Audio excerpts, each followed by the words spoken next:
అందరికీ నమస్కారం. తెలంగాణ ప్రజలారా, ఒక్కసారి ఈ వీడియో చూడండి. శాసన మండలిలో తీన్మార్ మల్లన్న ఒక స్పీచ్ ఇచ్చారు. ఒకసారి చూడండి. ఎందుకు మా పిల్లలు ప్రభుత్వ స్కూళ్ళను నమ్ముతలేరు? ఎందుకు మా తల్లిదండ్రులు ప్రభుత్వ స్కూళ్ల పైన భరోసా పెడతలేరు? ప్రైవేట్ విద్య పైన ఎందుకు వీళ్ళందరూ అటువైపు తొంగి చూస్తున్నారంటే అధ్యక్ష, ప్రభుత్వం రాబోతున్నటువంటి స్థానిక సంస్థల ఎన్నికలు కానీ ఏమైనా కానీ అధ్యక్ష, నేను సజెషన్ చేస్తా ఉన్నా, సర్పంచ్ గాని, వార్డు మెంబర్ గాని, జెడ్పీటీసీ గాని, ఎంపీటీసీ గాని వాళ్ళ పిల్లలుంటే ప్రభుత్వ స్కూళ్లలో జాయిన్ చేయాలి అధ్యక్ష. వాళ్ళు మనం స్థానిక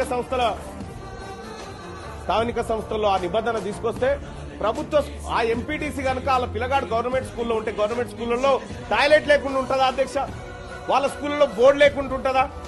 వాళ్ళ పిల్లలు కనుక ఎక్కడ బహిరంగ ప్రదేశంలో మూత్ర విసర్జన చేసే పరిస్థితులు ఉండేవి కదా అధ్యక్ష? అదే కాదు అధ్యక్ష.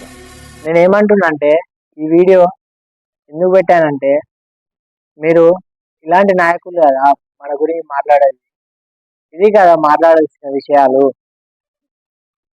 స్కూళ్ళ గురించి, అలాగే మన మధ్యతరగతి బిడ్డల గురించి మాట్లాడినటువంటి వ్యక్తి తీన్మార్ మల్లన్న.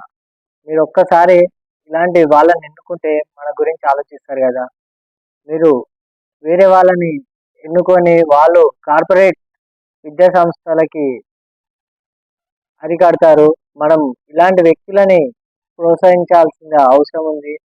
ఎప్పటికైనా మనం ఇలాంటి వ్యక్తులని ఇంకా శాసన మండలిలో, శాసనసభలో ముందుకు తీసుకురావాల్సిందిగా మీ అందరికీ చెప్తున్నాను. మీరు ఒక్కసారి ఈ వీడియో గమనించి ముందుకు తీసుకెళ్ళండి.